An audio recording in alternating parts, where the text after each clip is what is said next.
Elhamdülillahi Rabbil alemin. Ve salatu ve selamu ala Resulina Muhammedin ve ala alihi ve ashabihi ecmain. Allah'ın selamı, rahmeti, bereketi üzerinize olsun aziz ve muhterem izleyenlerim.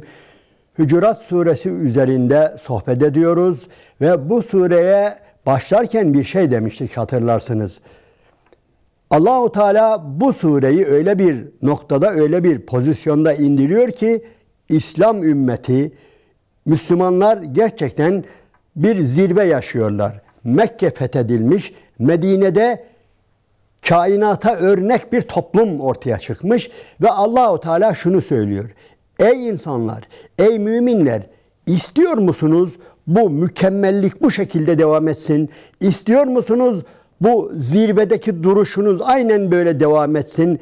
Eğer istiyorsanız gelin, beni dinleyin ve benim şu söyleyeceklerim kırmızı çizgilere çok çok dikkat edin. Yani burada zirveye çıkmış güzel bir toplumun aynen bu şekilde güzelliklerini devam ettirebilmesi için Allahu Teala bu sureyi indirmiş ve bu surenin ilkeleri olarak başta Allah ve Resulünün önüne geçmeyin, hiçbir şeyi Allah ve Resulünün önüne geçirmeyin ve özellikle Peygamber Aleyhisselatü Vesselam'a karşı şöyle davranın, onu iyi tanıyın, onun kim olduğunu, Allah katındaki kadrini, değerini ve bu din içerisindeki yerini iyice öğrenin demişti ve biz de bundan dolayı bu sure-i celilede Peygamber Aleyhisselatü Vesselam'a karşı görevlerimizi sıralamıştık. Şimdi bu defa Allahu Teala müminlerin kendi içerisindeki birbirlerine karşı görevlerini de sıralıyor. Madem ki böyle mükemmel bir seviyeye ulaştı bu ümmet, madem ki asr-ı saadet denilen gerçekten o altın çağı gerçekleşti, bunun devam etmesi için şunlara uyacaksınız buyuruyor ve işte bunlardan birisi de çok aşina olduğumuz bir kural, çok aşina olduğumuz bir ayetle bize bildiriliyor. Bismillahirrahmanirrahim.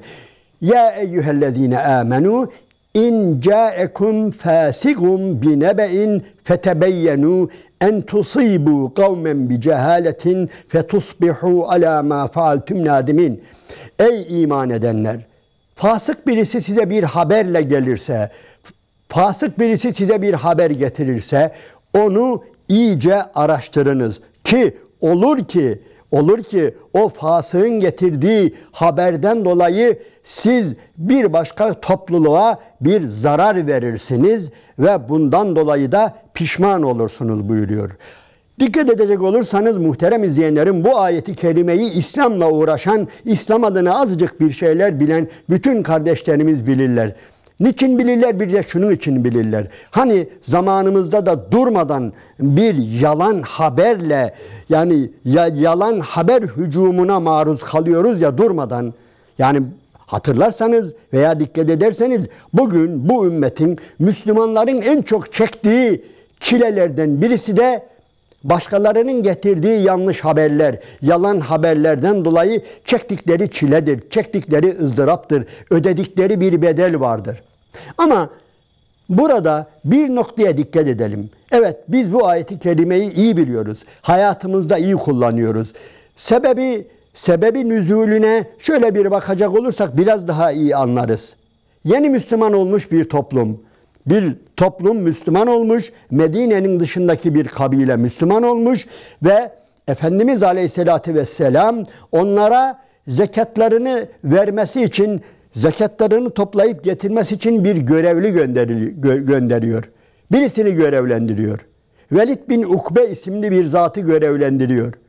Git Temim oğullarından zekatlarını al getir. Gerçi konumuzun dışında da başka bir olay var burada. Demek ki zekat kimsenin gönlüne bırakılmıyor. Bu da ayrı bir olay. Yeri geldikçe hatırlatıyoruz, bir daha hatırlatalım.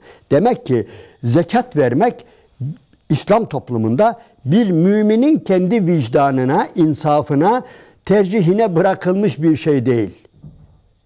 Birinci madde bu. Görevli gider, oradan herkesin zekatını alır. Ve bir de yine bir başka bir şey öğreniyoruz. Yani kafanız karışmasın. zekatı İslam devleti toplar. Aslında hani şu bizim bugün yaptığımız yakınlarımıza, sağımıza, solumuza verdiğimiz derneklerimize, vakıflarımıza veya bireylere, fertlere, garibanlara, miskinlere, yoksullara verdiğimiz yanlış mı? Aslında İslam'ın ilk günlerine göre usul böyle olmamalı. Nedir? Bunu bizzat İslam devleti almalı ve İslam devleti dağıtmalı. Asıl olan buydu. İnanınız, İslam tarihini okuyunuz veyahut da zekatla ilgili derin bazı araştırmaları okuyunuz. Mesela Profesör Doktor Yunus Vehbi Yavuz'un bununla ilgili, zekat müessesesiyle ilgili ciddi bir kitabı var, yıllar önce yazdığı. Oraya da baktığınız zaman zekatı aslında İslam devletinin topladığı, orada açık ayan beyan ortaya konuluyor. Sonradan artık İslam devleti emvali batine denilen, yani bir takım gizli mallara vukuf olmadığından dolayı onları Müslümanların kendi insafına, vicdanına bırakıyor. Yine açıkta olan mallarını, herkes tarafından görülen koyunlarını, develerini, sığırlarını, hurmalarını, ekinlerini yine devlet tayin ediyor. Buranın şu kadar zekatı düşer diye onları alıyor. Bu ayrı bir konu. Yani buraya girersek ayrı bir konu. İnşallah Tevbe suresini işlerken veya doğrudan doğruya zekat konusunu işleyen ayeti celilelere geldiğimizde buraya yeniden döneriz. Ama şu anda bizi ilgilendiren nedir? Bir toplumun zekatını toplaması için Efendimiz sallallahu aleyhi ve sellem bir insanı görevlendiriyor. Velid bin Ukbe denilen bir kişiyi görevlendiriyor ve bu kişi gidiyor oraya. Yalnız ilginçtir. Bu adam içindeki korkuyu açıklamıyor nedense. Meğer o toplumla daha önce, İslam'dan önce cahiliye döneminde aralarında bir sürtüşme, bir düşmanlık varmış. Oraya gidiyor ama korkuyor biraz. Ve daha o kabilenin oturduğu kasabaya, yerleşim yerine varmadan şöyle geriden bakıyor, kendine doğru birileri geliyor. Süvariler, atlılar, develiler kendine doğru geliyor. Panikliyor, korkuyor. Ve oradan kaçıyor. Ve doğru Peygamber aleyhissalatü vesselama geliyor. Diyor ki, ya Resulallah, zekatlarını vermiyorlar ve bu toplum İslam'dan dönmüş, irtidat etmiş, mürtet olmuş, Müslümanlığı terk etmişler ve hatta bize karşı da savaşmaya geliyorlar diyor. Dikkat ediniz. Gerçekten çok riskli, tehlikeli bir haber bu, öyle değil mi? Yani bunun vebali var. Bunu söyleyebilmek öyle kolay bir şey olmasa gerekir. Onun için Efendimiz Aleyhisselatü Vesselam bütün arkadaşlarını topluyor, durumu değerlendiriyor ve neredeyse savaş ilan edecek. Öyle ya, madem ki bir topluluk kalkmış geliyor, Medine'ye saldıracak, İslam'dan çıkmış, elbette bunlarla ne yapılır? Savaşılır. Efendimiz de ilk etapta bunu düşünüyor. Ama bu arada araştırıyor. Bu haberi de araştırıyor. Bakıyor ki öyle bir şey yok. Öyle bir şey yok. Ve hatta bir takım rivayetler var. Bu sure-i celilenin, bu ayeti kerimesinin sebebi nüzulüyle ilgili geniş rivayetler var. Ve bunların özeti şu. Yani o topluluk rivayete göre bizzat zekatlarını kendiler toplamış ve Efendimizin elçisini kasabanın dışında karşılamak için geliyorlar. Tam zıttı bir olay ve Allah-u Teala işte bu konuda Müslümanları uyarıyor. Ve aziz ve muhterem izleyenlerim, tarihi merak edenler bu olaya bakarlar. Ben fazla girmek istemiyorum. İlginçtir. Bu insan, bu Velid bin Ukbe daha sonra da Müslümanlar arasında bir takım problemlere karışacak bu adam. Ve bu adam kimdir biliyor musunuz? Hazreti Osman'ın anne bir kardeşidir aslında. Bu da ayrı bir olay. Bunu da bir yere not ediniz. Velid bin Ukbe bu haberi getiren olay. Bu ayet-i kerimede yine bir başka olay var. Bizim dikkatimizi çeken bir olay var. Genellikle Kur'an-ı Kerim'in birçok yerinde ve İslami ıstılahlarda fasık terimi kimin için kullanılır? Büyük bir kısmı der ki fasıklar aynı zamanda kafirdir. Münafıktır, kafirdir. Çünkü başka ayet-i kerimede öyle anlatılıyor. Münafıkları anlatan birçok ayeti kerimede, Tevbe suresinde ülaike humul fasikun, humul fasikun, münafıklar anlatılırken, kafirler anlatılırken fısk bir şeyi yarmak. Aziz ve muhterem izleyenlerim, yoldan çıkmak, haddi aşmak, kabuğundan dışarı çatlamak, çatlatıp dışarı taşmaktır. Onun için genellikle kafirler hakkında kullanılmıştır. Münafıklar hakkında kullanılmıştır. Ama bu ayeti kerimeden öğreniyoruz ki fasık Müslümana da denebilir.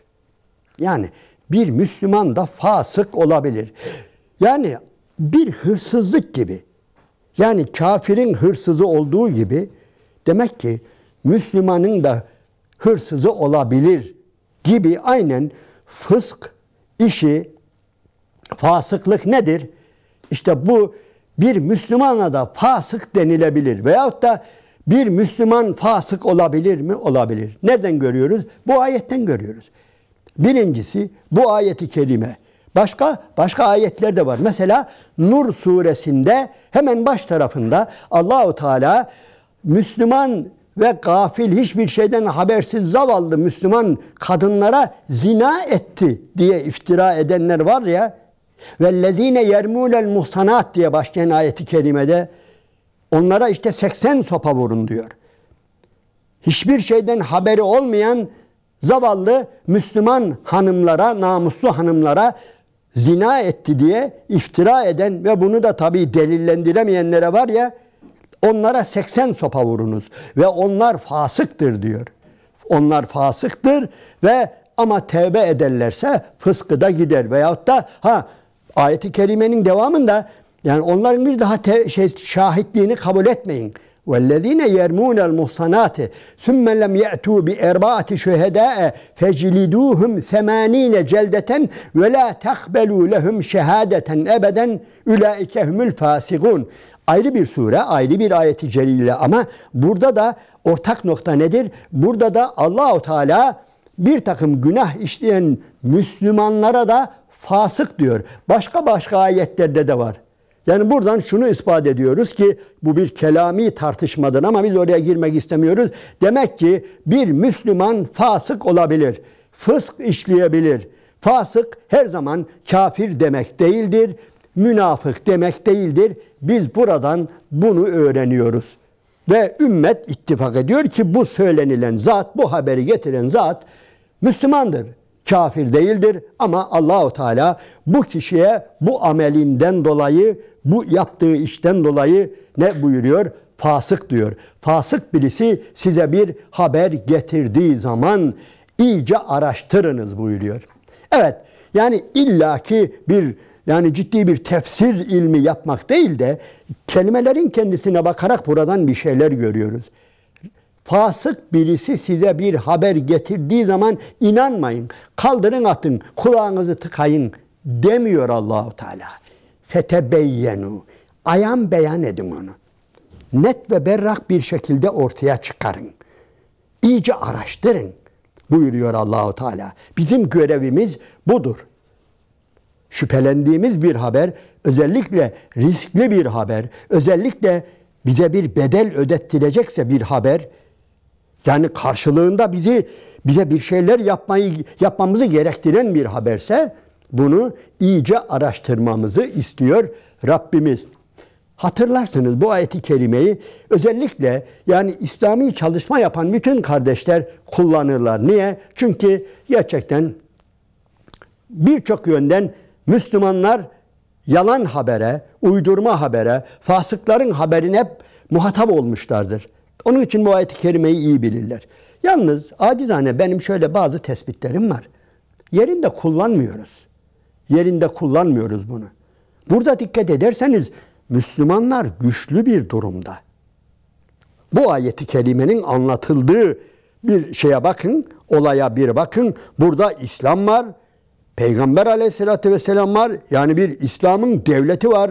Devlet başkanı var. Ordusu var. Gücü var. Ve birine zarar verebilecek şekilde hem de. Yani öfkeyle araştırmadan ayağa kalktığında bir başka topluluğa zarar verecek pozisyonda olan kimdir? Müslümanlardır.